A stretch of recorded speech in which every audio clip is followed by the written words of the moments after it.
Pagdating sa confidential funds, Attorney Lopez, matanong na kita.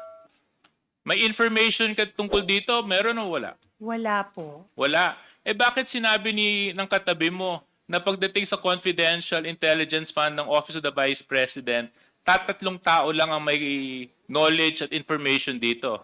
Ikaw, Gina Acosta, at si Vice President Sara Duterte. Yan ang sinabi ng katabi mo. Your Honor, I cannot answer Are you gonna fire her too? I cannot answer for Director Sanchez, Your Honor. I know, can but only my answer for question myself. is to you, Attorney Lopez. She has that opinion. It's on record, under oath.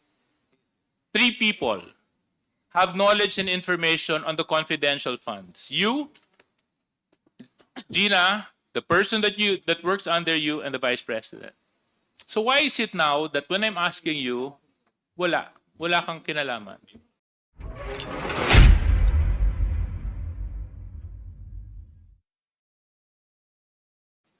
Attorney Sanchez, what was one of the first things that you did when you first entered the Congress, the committee hearing? I took an oath, You Mr. took Chair. your oath, no? Sinabi nyo dun sa oath nyo na magsasabi kayo ng katotohanan, na hindi kayo magsisinungaling, tama? Yes, Mr. Chair. And I would like to assume that you're sticking by that oath. Yes, Mr. Okay. Chair. So let's just go back a little bit in memory lane, Attorney Sanchez. When we last had a chance to converse, ito pong November 11, babasahin ko lang po itong transcript natin. Nakasulat po dito, Ms. Sanchez, Mr. Chair, based on documents, you mentioned that you have no details about the confidential fund. You Yes. mentioned that you have no information or knowledge about the confidential fund. Is that correct?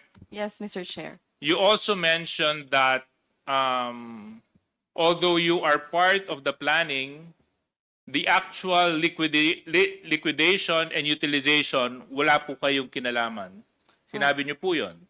Mr. Chair, for the planning aspect, Mr. Chair, I was only the signatory as noted by in the physical and financial plan. But as to the specific details, And Mr. then, Chair, yes, I and have no then knowledge. I mentioned, kayo ang finance and administrative officer. You have full knowledge and control over the operations of the Office of the Vice President. That is part of your responsibility. And I stressed the question. My question was, who has knowledge and information over the confidential funds, the utilization, and the liquidation? And you mentioned that that, Mr. Chair, based on the documents, I would presume it would be the Special Disbursing Officer, Mr. Chair. yes, other than the Special Disbursement Officer, you mentioned the name Ms. Gina Acosta. Is that correct? That's correct, Mr. Chair. Yeah. And I asked you, Ms. Gina Acosta holds office under whom? And you mentioned, That she is assigned to the Office of the Chief of Staff, Mr. yes. And the Chief of Staff being Chair. Attorney Lopez, Mr. Chair. Attorney Lopez. Zuleika Lopez. The Yes, person Mr. Chair. behind you, the person beside you. Aside- Okay, now Yes, Ms. Mr. Chair. Lopez. Gina Acosta works directly under you. Is that correct? Your Honor, Ms. Gina Acosta is one of the employees. No. My Under question the is, Office of the she Chief works of Staff. under you? Under the Office of the Chief of Staff, Your Honor. Yes, so you have management control, supervision over her? In certain cases, Your Honor, because she acts as the supervising. No, Miss Lopez, Attorney Lopez, it's something na I've been noticing about the way you've been answering. Oh, You've yes. been very selective and evasive. Just categorically just say, because I'm starting to believe na you're trying to paint an image of a chief of staff that's not actually the role of a chief of staff. I've worked with many chief of staff, and chief of staffs have full control, knowledge, and information about what happens internally and externally in every office. But parang dito sa lagay mo, hindi yata ganon. So anyway, my question is, Gina Acosta works under you o hindi? Yes. Okay. She answers to you, yes or no? Yes, Your Honor. So if she answers to you, she's the SDO. Therefore, you would know about her activities, her responsibilities, and duties as the Special Disbursement Officer. No, Your Honor. No. I was not the person who designated her, Your Honor. No. That's not my question, Attorney Lopez. My question is, she works under you. You confirmed. You manage her. Yes. Now, my question is, Attorney Lopez, Gina Acosta, you confirmed that she works under you. That is correct? She works with the Office of the Chief of Staff. Yes, and you are The Chief of Staff. there you go, right? Now, because she works under you, you supervise her activities, correct? Certain activities, Your Honor. Why is it that somebody will work under you and you can only supervise certain activities? Because she works with the Office of the Chief of Staff, Your Honor, as admin officer, not as disbursing officer. So I only have a direct hand in her work as an admin officer, which is personnel management. Kasi ang Supplies sinabi and ni Attorney procurement. Sanchez, pagdating sa confidential funds, Attorney Lopez, matanong na kita, may information ka tungkol dito? Meron o wala? Wala po. Wala. Eh bakit sinabi ng katabi mo na pagdating sa confidential intelligence fund ng Office of the Vice President, tatatlong tao lang ang may knowledge at information dito? Ikaw, Gina Acosta, at si Vice President Sara Duterte. Yan ang sinabi ng katabi mo. Here. So, please explain to me, why would the person beside you say that and you would deny that? Your Honor, I cannot answer. Are you gonna fire her too? I cannot answer for Director Sanchez, Your Honor. I know, can but only my answer for question myself. is to you, Attorney Lopez. She has that opinion. It's on record, under oath. 3 people have knowledge and information on the confidential funds. You, Gina, the person that works under you, and the Vice President. So why is it now that when I'm asking you, wala kang kinalaman? Your Honor, Mr. Chair, because that is the truth. I really have no personal knowledge as regards the matter of confidential funds. Okay. Kung talagang wala kang kinalaman, Attorney Lopez, sa utilization ng confidential funds, why is it that on April 19, 2024, where your signature is affixed to a document that was forwarded to COA, ikaw ang sumasagot sa audit observation memorandum ng COA kung wala kang kinalaman sa confidential funds? Eh bakit ikaw ang sumasagot kung wala kang kinalaman? Your Honor, as I mentioned earlier, all external communications come from that Office of the I Chief know. of Staff. But Attorney Lopez, you're not making sense. You just mentioned that you have no knowledge and information about confidential funds, and yet, to the AOM of COA, ikaw ang sumagot. Your Honor, with all due respect, respectfully, even for other regular audits, ako po yung all external comms, I sign off on it. It's a And matter also, of course. Attorney Lopez, I'll bring you back to another document. August 21, 2024. Muli na naman po kayong sumulat kay chairman ng COA. At dito, sa laman po ng sulat ninyo, ipinapakiusap ninyo na kung maaari, wag i-share ang audit observation ng COA sa Kongreso. Noong August 13, 2024, nag-issue ang House Committee ng Appropriations ng subpoena, duces tecum, sa COA kaugnay ng COA Audit Report tungkol sa pondo ng OVP at DepEd.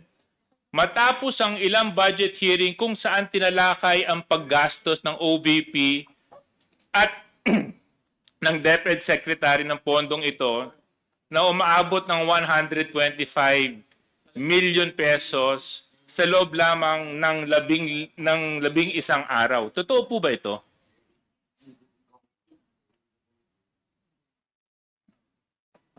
Your Honor, I'm sorry, I did not catch the question. Respectfully, may you please repeat? I'm sorry. Attorney Lopez, nag-issue po kayo ng sulat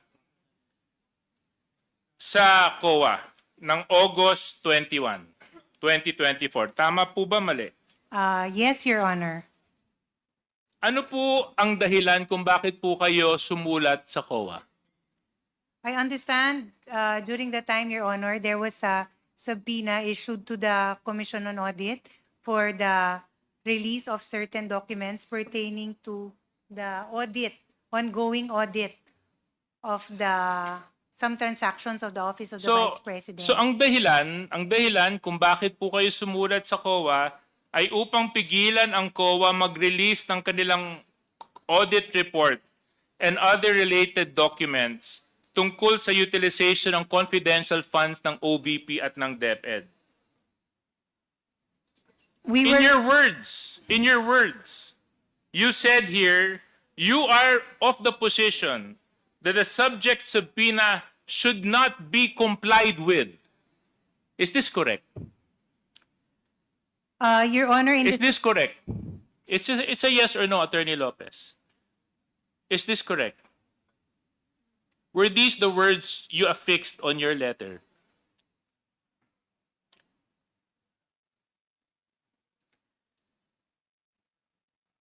Your Honor, It's a yes or no, Attorney Lopez. Oo lang po at hindi. Nandito po yung copy ng sulat. Kung gusto niyo po, bigyan ko po kayo ng copy ng sulat ninyo. may I please At have saka a copy? nandito po yung signature ninyo sa kopya, sa sulat. Your Honor, respectfully, may I request a copy of the said letter? So I can... Comsec, can you please give this to the person who has lost her memory?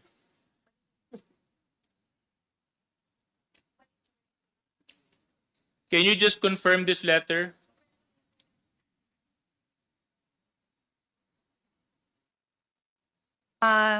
Yes, Your Honor.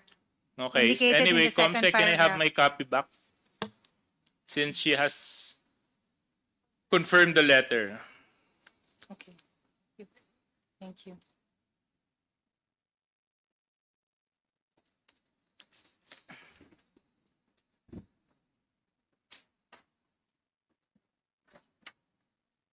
When you issued this letter, Attorney Lopez, did you act on your own volition? Yes or no? No, Your Honor. Hindi. Hindi kayo nag-iisa. So sino ang kasama ninyo nung ito po ay inyong ipinarating sa Commission on Audit na hindi dapat sila sumunod sa subpoena duces tecum ng Kongreso? Your Honor, this was a matter I consulted with Mr. Lemuel Ortonio. Kayong dalawa lang. Yes, Your Honor, for the matter of the requesting COA. So, ang sinasabi mo, walang alam si Vice President tungkol dito? Your Honor, it was a letter that Ma'am, it's a yes or no. Let's not make life difficult. May kinalaman ba ang Vice Presidente sa sulat na ito? Oo, hindi. Opo, yes. So, she knew about the letter. Correct. Yes, Your Honor. before you signed off to it and sent it to COA, correct? Yes. So, kayo po ba, Attorney Lopez? Kasi ang dating po sa amin nito ay una, hindi nun nire-respeto yung subpoena authority ng Kongreso. Pangalawa, parang sinusupil nyo yung karapatan ng mamamayan malaman kung paano ginagamit ang pondo ng mga ahensya na pinagkakatiwalaan ng mamamayan. Na pagdating sa oversight function ng mababang kapulungan at ng Senado, kung ito man ay kanilang gagamitin, ito ay hindi nyo kinikilala. Dahil sa sulat na ito, ipinapakiusap ninyo sa COA na huwag sumunod sa subpoena na in-issue ng Kongreso para hindi ibigay ang COA report sa Kongreso. At sa aking pananaw,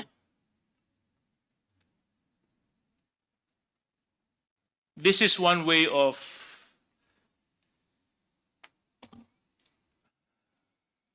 how do you explain it, Congressman Zia? You're good in explaining.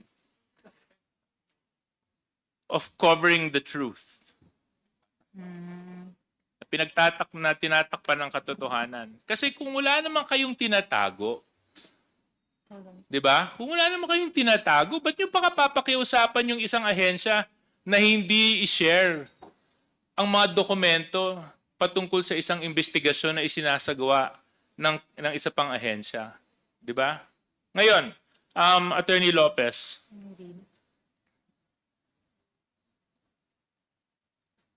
dahil sa sulat na inalabas ninyo, at inamin nyo rin naman na ikaw, si Mr. Ortonio, tama po ba? At ang ating Vice Presidente, ang may alam tungkol sa sulat na ito. Hindi po ba kayo naniniwala na karapatan ng taong bayan malaman ng kung paano nyo po ginastos ang pera na ipinagkatiwala sa inyo? Your Honor, may I answer? Please answer. Mr. Chair, thank you. Respectfully, Your Honor, that letter does not in any way seek to undermine the power of Congress as regards matters regarding to the power of the purse. It is not. It is simply a request from to the Commission of Audit, given that there is still an ongoing audit investigation. That's why we requested that since hindi pa naman po natatapos yung audit, hindi naman po din tama na ibibigay na muna yung ganung documents. With due respect also to the audit still being done at the Office of the Vice President. So yun lang po yung position namin. We do not seek to belittle nor undermine the power of Congress, Your Honor. That is the farthest Yes, and but- the least of our intention. But Attorney Lopez, that is not a call for you to make. Right? Your Honor, it was Precisely because you are the agency that is being investigated. That's totally uncalled for. You're asking another agency not to cooperate with Congress when an ongoing investigation is happening. That's suppression of the truth. At the very least, dapat hinayaan nyo na lang. Di ba? Kung wala naman kayong tinatago, pwede nyo naman po ipaliwanag yun dito pag nag-hearing na tayo. Kasi nandito po sa sulat ninyo, parang pinipigilan nyo yung COA at pinapakiusapan nyo na huwag nyong ibigay. Nasa palagay ko po ay hindi po tama. Hindi po tama sa maraming aspeto ng pagtingin at pananaw. Kasi maaaring tama ang sinabi ninyo na hindi pa kumpleto yung pagsusuri na ginagawa ng COA, but that's not your call to make. That's COA's call to make, which they have emphasized many times while they've been here. But for this letter, Attorney Lopez, Mukha po kasing talagang ayaw niyong malaman ng taong bayan kung paano niyo po ginastos yung 612 million pesos na confidential funds ng Office of the Vice President at pati po ng DepEd. Your Honor, Mr. Chair. Wait, I'll get you, Attorney Lopez. Okay. So ngayon, Attorney Lopez, are you still of the position that you have no knowledge about these confidential funds? Yes, Your Honor. You have two documents here that you signed off.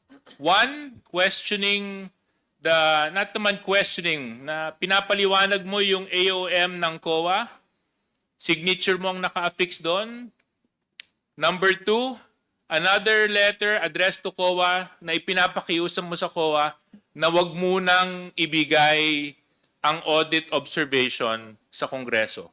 That's your signature. Am I correct, Attorney Lopez? That is correct, Your Honor. And you are still expecting that the committee will believe you na pag sinabi mo hanggang ngayon wala ka pa ring alam maski 2 beses ka nang sumulat sa COA tungkol sa confidential fund. Your Honor, quick reading of the letter would No, indicate... that's my anyway, Mr. Chair, I would just like to end my point because I don't think Attorney Lopez will cooperate with us anyway. I would just like to manifest those 2 letters are true.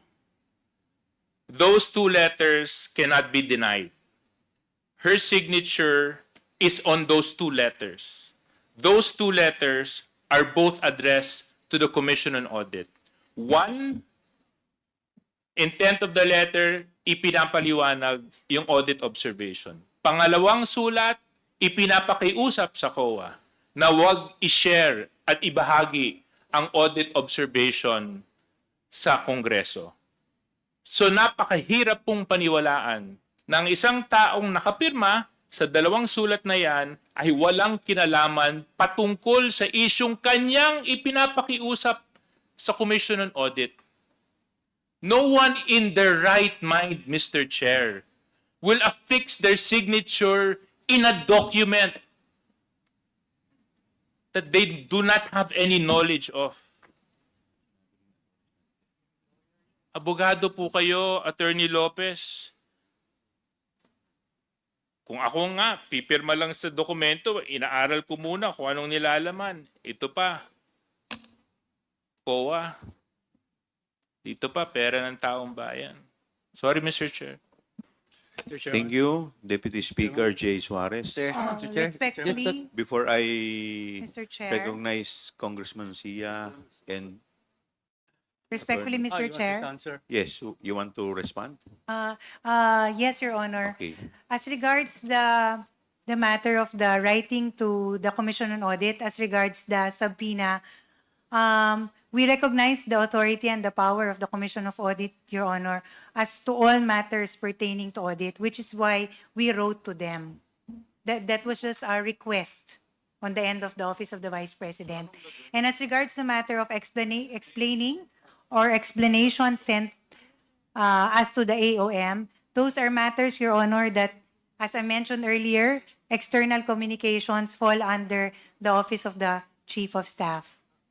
The matter as to the preparation, etc., as long as it's in good compliant with form, those are matters that I sign off to as a matter of course. Hence the 2 letters, Your Honor. Thank you. Thank you, Attorney Lopez. Yes, Senior Deputy Speaker Don Gonzales, you're recognized. Thank you, Mr. Chairman.